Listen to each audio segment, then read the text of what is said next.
Hi this is Aman and ये video जी हैगी आ IELTS beginners ਲਈ है एंड उन्होंने ਲਈ ਆ जो इन फ्यूचर आयल्स करना चाहते हैं लाइक ये जी वीडियो अपनी इंट्रोडक्शन ऑफ आयल्स आ सो लेट्स स्टार्ट आयल्स की जी फुल फॉर्म वो हैगी international English language testing system and ये जोड़े होंगे अपने 4 मॉड्यूल्स होंगे speaking writing listening and reading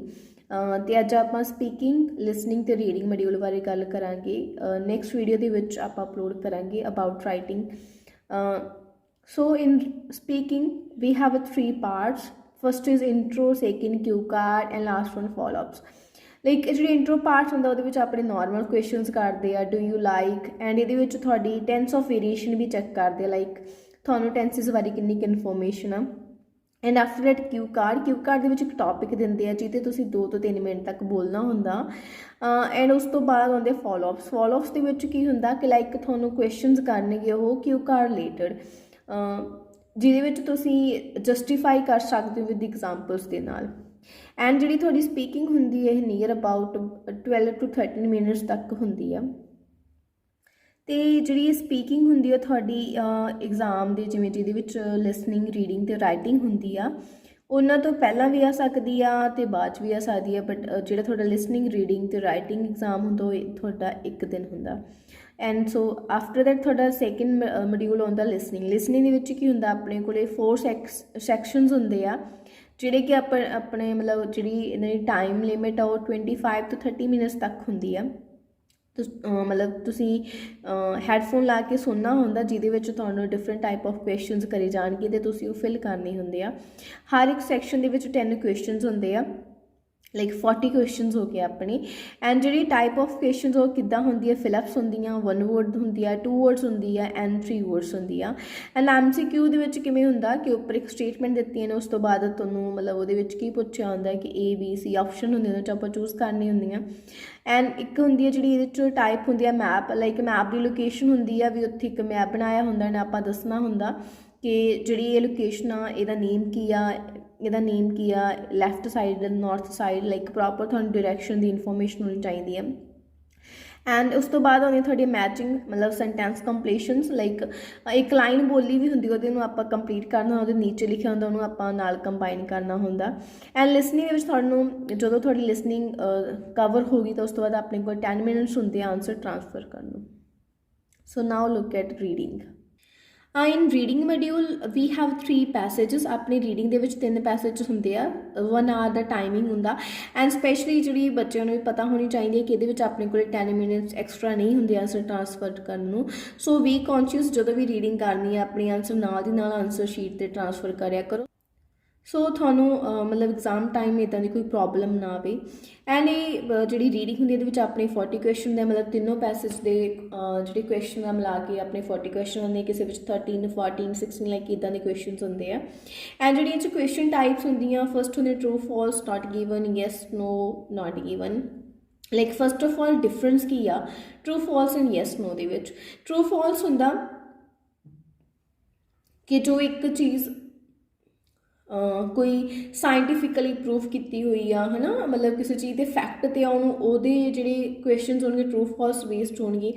and एक येस नो वाली होंगी वो की होंगे थोड़े मतलब राइटर की ओपीनियंस वगैरह होंगे तो जो क्वेश्चन है येस नो होंगे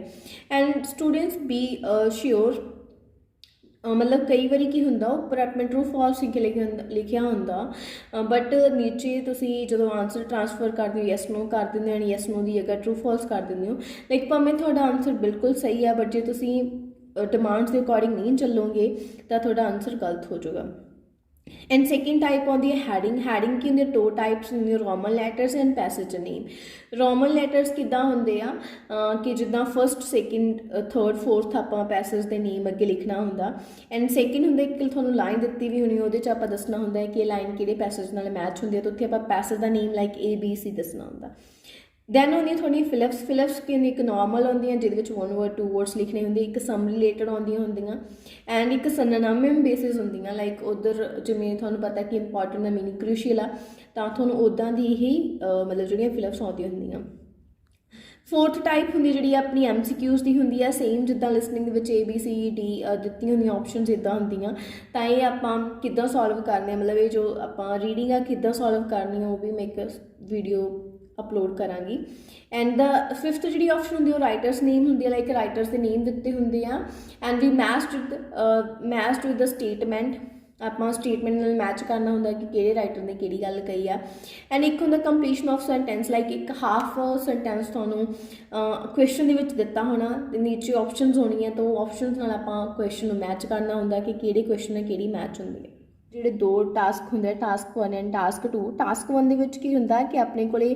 ਇੱਕ ਡਾਟਾ ਦਿੱਤਾ ਹੁੰਦਾ ਡਿਫਰੈਂਟ ਸ਼ੇਪਸ ਦੇ ਵਿੱਚ, ਐਂਡ ਉਹ ਆਪਾਂ ਕੀ ਕਰਨਾ ਹੁੰਦਾ, ਰਾਈਟ ਕਰਨਾ ਹੁੰਦਾ ਵਰਡਸ ਦੇ ਵਿੱਚ। ਸਭ ਤੋਂ ਪਹਿਲਾਂ ਕੀ ਹੁੰਦਾ ਲਾਈਨ ਚਾਰਟ, ਇਹਦੇ ਵਿੱਚ ਕੀ ਹੁੰਦਾ ਕਿ ਇੱਦਾਂ ਲਾਈਨਸ ਬਣੀਆਂ ਹੁੰਦੀਆਂ। ਫਿਰ ਉਸ ਤੋਂ ਬਾਅਦ ਹੁੰਦਾ ਬਾਰ ਗ੍ਰਾਫ ਦੇ ਵਿੱਚ ਕੀ ਹੁੰਦਾ ਕਿ ਇੱਦਾਂ ਚੀਜ਼ਾਂ ਬਣੀਆਂ ਹੁੰਦੀਆਂ, ਮਤਲਬ ਇੱਦਾਂ ਇੱਕ ਡਾਟਾ ਦਿੱਤਾ ਹੋਣਾ। ਪਾਈ ਚਾਰਟ ਦੇ ਵਿੱਚ ਸਰਕਲ ਸ਼ੇਪ ਦੇ ਵਿੱਚ ਡਾਟਾ ਹੁੰਦਾ। ਟੇਬਲ ਦੇ ਵਿੱਚ ਕੀ ਹੁੰਦਾ ਆਪਣੇ ਕੋਲ ਜਿੱਦਾਂ ਆਪਣੀ ਮਾਰਕਸ਼ੀਟ ਹੁੰਦੀ ਉੱਦਾਂ ਹੁੰਦਾ। ਮੈਪ ਚਾਰਟ ਦੇ ਵਿੱਚ ਕੀ ਹੁੰਦਾ, ਮੈਪ ਚਾਰਟ ਦੇ ਵਿੱਚ ਜਿੱਦਾਂ ਕੋਈ ਲੋਕੇਸ਼ਨ ਬਣਾਈਆਂ ਹੁੰਦੀਆਂ ਹੈ ਨਾ, ਲਾਈਕ ਕਿ ਇਧਰਲੀ ਸਾਈਡ ਇਹ ਬਣੇ ਜਗ੍ਹਾ ਬਣੀ, ਇਧਰਲੀ ਸਾਈਡ ਇਹ ਜਗ੍ਹਾ ਬਣੀ, ਉਹ ਮੈਪ ਚਾਰਟ ਦੇ ਵਿੱਚ। ਫਲੋ ਚਾਰਟ ਦੇ ਵਿੱਚ ਕੀ ਹੁੰਦਾ ਗਾ ਕਿ ਜਿਹੜੀ ਚੀਜ਼ ਆਪਣੇ ਕੋਲ ਕੰਟੀਨਿਊ ਚੱਲੀ ਜਾ ਰਹੀ ਹੈ, ਉਹਦੇ ਵਿੱਚ ਕਿਸੇ ਵੀ ਤਰ੍ਹਾਂ ਦਾ ਬ੍ਰੇਕ ਨਹੀਂ ਆ ਰਹੀ, ਉਹਨੂੰ ਪ੍ਰੋਸੈਸ ਚਾਰਟ ਬੋਲਾਂਗੇ। ਫਲੋ ਚਾਰਟ ਦੇ ਵਿੱਚ ਕੀ ਹੁੰਦਾ ਗਾ ਕਿ ਜਿੱਦਾਂ ਆਪਣੇ ਇੱਕ ਪ੍ਰੋਸੈਸ ਫਿਰ ਡਿਵਾਈਡ ਹੋ ਗਿਆ, ਫਿਰ ਮਤਲਬ ਪਹਿਲਾਂ ਉੱਧਰ ਚੱਲ ਗਿਆ ਫਿਰ ਵਾਪਸ ਆ ਗਿਆ, ਤਾਂ ਉਹ ਫਲੋ ਚਾਰਟ ਹੁੰਦਾ। ਲਾਈਫ ਸਾਈਕਲ ਦੇ ਵਿੱਚ ਕੀ ਹੁੰਦਾ ਕਿ ਲਾਈਕ ਇੱਕ ਫਰੋਮ ਲਾਈਫ ਸਾਈਕਲ ਕਿਸੇ ਵੀ ਚੀਜ਼ ਦਾ, from egg to adult, frog, ਕੁਛ ਵੀ ਲੈ ਲਈਏ ਆਪਾਂ ਹੈ ਨਾ। ਬਟ ਇਹ ਚੀਜ਼ ਦਾ ਧਿਆਨ ਰੱਖਿਓ ਕਿ ਜਦੋਂ ਆਪਣੇ ਕੋਲ ਲਾਈਫ ਸਾਈਕਲ ਹੈ ਬੇਸਿਕਲੀ ਤਾਂ ਕਲੌਕਵਾਈਜ਼ ਚੱਲਦਾ, ਬਟ ਜੇ ਐਂਟੀ ਕਲੌਕਵਾਈਜ਼ ਹੋਵੇ ਤਾਂ ਉਹਨਾਂ ਦੇ ਐਰੋਜ਼ ਹੁੰਦੇ ਆ। ਐਂਡ ਜਿਹੜਾ ਆਪਣਾ ਟਾਸਕ 1 ਦੀ ਆਪਣੀ ਵਰਡ ਲਿਮਿਟ ਹੁੰਦੀ ਆ 150 to 180 words, and we have to complete within 20 minutes. So try ਕਰੋ ਕਿ ਤੁਸੀਂ 15 ਮਿੰਟਸ ਨੀਅਰ ਅਬਾਊਟ ਆਪਣਾ ਟਾਸਕ 1 ਕੰਪਲੀਟ ਕਰ ਦਿਓ, ਕਿਉਂਕਿ ਇਹਦੇ ਨਾਲ ਕੀ ਹੁੰਦਾ ਤਾਂ ਆਪਣੀ ਜਿਹੜੀ ਰੀਰਾਈਟਿੰਗ ਬਹੁਤ ਇੰਪੋਰਟੈਂਟ ਆ। ਕਈ ਵਾਰੀ ਆਪਾਂ ਨੂੰ ਪਤਾ ਹੁੰਦਾ ਕਿ ਜਿਹੜੀ ਮੈਂ ਮਿਸਟੇਕ ਕਰ ਦਿੱਤੀ ਆ, ਬਟ ਆਪਾਂ ਸਹੀ ਨਹੀਂ ਕਰ ਸਕਦੇ ਹੁੰਦੇ ਜਸਟ ਇਹ ਚੀਜ਼ ਕਰਕੇ। ਲਾਈਕ ਇਹਦੇ ਵਿੱਚ ਕੀ ਹੁੰਦਾ ਆਪਣੇ ਕੋਲ 2 ਟਾਈਪ ਨਾਲ ਤੁਸੀਂ ਲਿਖ ਸਕਦੇ ਹੋ, first intro, second BP1, BP2 and conclusion. And ਇੱਕ ਸੈਕਿੰਡ ਚੀਜ਼ ਹੁੰਦੀ ਆ ਮਤਲਬ ਬੇਸਿਕਲੀ ਜਿਹੜੀ ਹੁੰਦੀ ਆ ਉਹ ਇੰਟਰੋ, ਓਵਰਵਿਊ ਲਿਖਣਾ ਹੁੰਦਾ, ਓਵਰਵਿਊ ਹੁੰਦਾ ਲਾਈਕ ਕਨਕਲੂਜਨ, ਬਟ ਇੱਥੇ ਤੁਸੀਂ ਕਈ ਵਾਰੀ ਓਵਰਆਲ ਲਿਖ ਦਿੰਦੇ ਆ, ਤਾਂ ਓਵਰਆਲ ਨਹੀਂ ਲਿਖਣਾ। ਓਵਰਆਲ ਦਾ ਮੀਨਿੰਗ ਹੁੰਦਾ ਕਿ ਜਦੋਂ ਆਪਾਂ ਇੱਕ ਕਨਕਲੂਜਨ 'ਤੇ ਪਹੁੰਚ ਗਏ ਹਾਂ ਬਟ ਆਪਾਂ ਓਵਰਵਿਊ ਲੈ ਰਹੇ ਹਾਂ ਨਾ ਕਿ ਓਵਰਆਲ ਕਰ ਰਹੇ ਹਾਂ, ਤਾਂ ਬੀ ਸ਼ੋਰ ਇੱਥੇ ਆਪਾਂ ਓਵਰਵਿਊ ਲਿਖਣਾ। And after BP1 only, BP1 only means why, because ਜਦੋਂ ਆਪਾਂ ਓਵਰਵਿਊ ਲਿਖ ਦਿੰਦੇ ਹਾਂ ਤਾਂ ਉਸ ਤੋਂ ਬਾਅਦ ਇੱਕ BP ਬਣਾਵਾਂਗੇ। ਲਾਈਕ ਕਈ ਵਾਰੀ ਆਪਣੀ ਟਾਈਮ ਹੋ ਜਾਂਦਾ ਕੰਪਲੀਟ, ਤਾਂ ਐਗਜ਼ਾਮੀਨਰ ਨੂੰ ਸ਼ੋਰ ਨਹੀਂ ਹੁੰਦਾ ਕਿ ਤੁਸੀਂ ਕੰਪਲੀਟ ਕਰ ਲਿਆ ਜਾਂ ਨਹੀਂ ਕਰ ਲਿਆ, ਤਾਂ ਸੋ ਆਪਣੇ ਜਿਹੜੇ ਸਕੋਰਸ ਉਹ ਵਧੀਆ ਮਿਲ ਜਾਂਦੇ ਆਪਾਂ ਨੂੰ। So in our task 2 we have 4 type of essays. First is advantage and disadvantage. Advantage ਦੇ ਵਿੱਚ ਕਿੱਦਾਂ ਹੁੰਦਾ ਕਿ ਆਪਾਂ ਉਹਨਾਂ ਦੇ advantage ਔਰ disadvantage ਦੱਸਣੇ ਹੁੰਦੇ ਆ, like what are the advantage and disadvantage of using internet. And the second essay both views ਦੇ ਵਿੱਚ ਕੀ ਹੁੰਦਾ ਆਪਣੇ ਕੋਲ 2 type of views ਹੁੰਦੇ ਆ, like ਇੱਕ ਇੱਦਾਂ ਕਹਿੰਦੇ ਇੱਕ ਇੱਦਾਂ ਕਹਿੰਦੇ, ਤਾਂ ਆਪਾਂ ਦੋਨਾਂ ਨੂੰ ਐਕਸਪਲੇਨ ਕਰਨਾ ਹੁੰਦਾ। ਲਾਈਕ ਕਿੱਦਾਂ ਕਿ some people say internet is beneficial for students, others say internet is fruitful for businessmen. Discuss both view, like ਕਹਿੰਦੇ ਕਿ ਕੁਛ ਕਹਿੰਦੇ ਕਿ ਜਿਹੜੀ ਇੰਟਰਨੈਟ ਉਹ ਕੀ ਆ ਸਟੂਡੈਂਟਸ ਲਈ ਜ਼ਿਆਦਾ ਬੈਟਰ ਆ, ਕੁਛ ਕਹਿੰਦੇ ਆ ਕਿ ਜਿਹੜਾ ਇੰਟਰਨੈਟ ਆ ਉਹ ਬਿਜ਼ਨਸਮੈਨ ਲਈ ਜ਼ਿਆਦਾ ਵਧੀਆ। ਅਤੇ 2 ਵਿਊਜ਼ ਹੋ ਗਏ ਆਪਣੇ, ਅਤੇ ਇੱਕ BP1 ਦੇ ਵਿੱਚ ਆਪਾਂ ਇੱਕ ਵਿਊ ਦੀ ਗੱਲ ਕਰਾਂਗੇ, ਸੈਕਿੰਡ BP ਦੇ ਵਿੱਚ ਆਪਾਂ ਸੈਕਿੰਡ ਵਿਊ ਦੀ ਗੱਲ ਕਰਾਂਗੇ। ਸੋ ਇਹ ਆਪਣੇ ਇੱਦਾਂ ਹੁੰਦਾ ਬੋਥ ਵਿਊ। ਥਰਡ ਜਿਹੜੀ ਟਾਈਪ ਹੁੰਦੀ ਐਗਰੀ ਔਰ ਡਿਸਐਗਰੀ। ਲਾਈਕ ਇਹ 'ਚ ਕੀ ਹੁੰਦਾ internet has a many benefits for children, do you agree or disagree. Like ਇਹ 'ਚ ਕੀ ਹੁੰਦਾ ਕਿ ਲਾਈਕ ਜਿੱਦਾਂ ਤੁਹਾਨੂੰ ਪੁੱਛਿਆ ਕਿ ਤੁਸੀਂ ਇੰਟਰਨੈਟ ਦੇ ਬਹੁਤ ਸਾਰੇ ਐਡਵਾਂਟੇਜ ਬੱਚਿਆਂ ਲਈ, ਤੁਸੀਂ ਇਹ ਚੀਜ਼ ਨਾਲ ਐਗਰੀ ਹੋ ਕਿ ਡਿਸਐਗਰੀ ਹੋ, ਤਾਂ ਆਪਾਂ ਇੱਕ ਸਾਈਡ ਹੋਵਾਂਗੇ, ਪਾਰਸ਼ਲੀ ਨਹੀਂ ਹੋਣਾ ਇਹਦੇ ਵਿੱਚ। ਆਪਾਂ ਪਾਰਸ਼ਲੀ ਐਗਰੀ ਦੇ ਵਿੱਚ ਨਹੀਂ ਹੋਣਾ, ਇਹਦੇ ਵਿੱਚ ਹੋਣਾ ਹੁੰਦਾ to what extent do you agree or disagree. ਇਹਦੇ ਵਿੱਚ ਆਪਾਂ 70-30 ਕਰਨਾ ਹੁੰਦਾ, ਬਟ ਇਹਦੇ ਵਿੱਚ ਆਪਾਂ 100% ਇੱਕ ਸਾਈਡ ਜਾਣਾ ਹੁੰਦਾ, ਕਿਉਂਕਿ ਕਈ ਵਾਰੀ ਬੱਚਿਆਂ ਨੂੰ ਕੀ ਹੁੰਦਾ ਕਿ ਲਾਈਕ ਉਹਨਾਂ ਕੋਲੇ ਪੁਆਇੰਟ ਨਹੀਂ ਆ ਰਹੇ ਹੁੰਦੇ, ਤਾਂ ਇੱਧਰ ਵੀ ਪਾਰਸ਼ਲੀ ਹੋ ਜਾਂਦੇ, ਇੱਧਰ ਕਈ ਵਾਰੀ ਉਹਨਾਂ ਕੋਲੇ ਪੁਆਇੰਟ ਨਹੀਂ ਬਣ ਰਹੇ ਹੁੰਦੇ, ਮਤਲਬ ਆਪੋਜਿਟ ਪੋਰਸ਼ਨ ਵਾਲੇ, ਤਾਂ ਉਹ ਇੱਕ ਸਾਈਡ ਚੱਲ ਜਾਂਦੇ ਆ। ਇਹ ਗੱਲ ਤਾਂ ਟਾਸਕ ਰਿਸਪੌਂਸ ਬਹੁਤ ਇੰਪੋਰਟੈਂਟ ਹੈ, ਕਿਉਂਕਿ ਜੇ ਉਹਨਾਂ ਨੇ ਤੁਹਾਨੂੰ ਡਿਮਾਂਡ ਰੱਖੀ ਹੈ ਟੂ ਵਟ ਐਕਸਟੈਂਡ ਦੀ ਜਾਂ ਫਿਰ do you agri the disagree the, only ਤਾਂ ਆਪਾਂ ਉੱਦਾਂ ਹੀ ਚੱਲਣਾ ਹੁੰਦਾ। ਫੋਰਥ ਜਿਹੜੀ ਆਪਣੀ ਆਪਸ਼ਨ ਆਉਂਦੀ ਉਹ ਪ੍ਰੋਬਲਮੈਟਿਕ ਹੁੰਦਾ। ਲਾਈਕ ਉਹਦੇ 'ਚ ਕੀ ਹੁੰਦਾ ਕਿ ਤੁਹਾਨੂੰ ਤੁਹਾਡੇ ਰੀਜ਼ਨਸ ਪੁੱਛੇ ਹੋਣਗੇ, ਫੈਕਟ ਪੁੱਛੇ ਹੋਣਗੇ, ਸੋਲਿਊਸ਼ਨਸ ਪੁੱਛੇ ਹੋਣਗੇ। Like nowadays people use internet excessively, what are the reasons effective solutions. Like ਕੀ ਆ ਕਿ ਲਾਈਕ ਅੱਜ ਦੇ ਟਾਈਮ ਵਿੱਚ ਜਿਹੜੇ ਲੋਕ ਇੰਟਰਨੈਟ ਨੂੰ ਕਾਫੀ ਯੂਜ਼ ਕਰਦੇ, ਅਤੇ ਇਹਦੇ ਰੀਜ਼ਨਸ ਕੀ ਆ, ਅਤੇ ਇਫੈਕਟ ਕੀ ਆ, ਅਤੇ ਸੋਲਿਊਸ਼ਨਸ ਕੀ ਆ। ਤਾਂ ਆਪਾਂ ਮਤਲਬ ਕਈ ਵਾਰੀ ਹੋ ਸਕਦਾ ਕਿ ਉਹ ਪੋਰਸ਼ਨ ਵਿੱਚ ਤੁਹਾਨੂੰ ਰੀਜ਼ਨ ਐਂਡ ਇਫੈਕਟ ਪੁੱਛ ਲੈਣ, ਕਿਸੇ ਦੇ ਵਿੱਚ ਰੀਜ਼ਨ ਐਂਡ ਸੋਲਿਊਸ਼ਨਸ ਪੁੱਛ ਲੈਂਦੇ ਆ। ਇਹ ਕੰਪਲਸਰੀ नहीं ਹੁੰਦਾ कि ਤੁਹਾਨੂੰ ਤਿੰਨੋਂ ਟੌਪਿਕ ਆਉਣਗੇ, 2 ਵੀ ਆ ਜਾਂਦੇ ਹੁੰਦੇ ਆ। फोर्थ जी ऑप्शन आती होंगी है मिससैलनस, लाइक वो की होंगे कि थोड़े डबल डायरैक्ट क्वेश्चन पूछ लेने या फिर डबल टाइप क्वेश्चन होंगे, लाइक किदा होंगे आ कि most people agree that money can not be happiness, मतलब कहते बहुत सारे लोग जी चीज़ एग्री आ। Why is happiness difficult to define and how can people achieve happiness. ਹੁਣ एक एग्री वाला क्वेश्चन आ गया है ना कि कहते हैप्पीनैस नहीं है मनी, तो वो कहते हैप्पीनैस में डिफाइन करना क्यों औखा। एक अपनी ऑप्शन बन गई वाई, तो ये अपने ओपीनियन बेस्ड बन गया मतलब है ना। एंड सेकेंड हैगा हाउ कैन पीपल, लाइक ये किदा लोग जो खुश रह सकते वो आ गया। तो अपने कोई 2 टाइप जो क्वेश्चन आ जाते हैं, मतलब 2 टाइप्स भी होंगे आ और वन टाइप भी आ सकता। सो एक इदा की क्वेश्चन की कैटेगरी होंगी है। ये अपने को 250 to 180 वर्ड्स होंगे आ, 40 मिनट्स होंगे आ, but you should try to complete in 30 to 35 minutes so that again you can recheck your writing and तुसी खुद ही जो अपन राइटिंग मिसटेक्स में फाइंड आउट कर लिया तो डेफिनेटली थोनों स्कोर्स आउणगे। एंड आप लिखना किदा होंगे intro, BP1, BP2 and conclusion. So let's start how to organise writing. जी एक राइटिंग में लैके ऑर्गेनाइजेशन वो बहुत ही इंपॉर्टेंट आ। सब तो पहला जो अपने को टास्क होंदा तो BP1 एंड BP2 के पॉइंट सोच लो कि तुसी किहड़े पॉइंट लिखने, सलैक्ट कर लो पॉइंट्स नूं, है ना कि मेरे आह पॉइंट आ उन्होंने जो अपनी क्वेश्चन जिथे थोड़ा क्वेश्चन लिखा होंदा उत्ते तुसी लिख लो 3 पॉइंट, मतलब बना लो कि मैं आह वाला पॉइंट सोचना है। उस तो बाद तुसी उन्होंने दे विचों मेन डिसाइड कर लो कि पहला पॉइंट सब तो किहड़ा गा, फिर किहड़ा एंड कई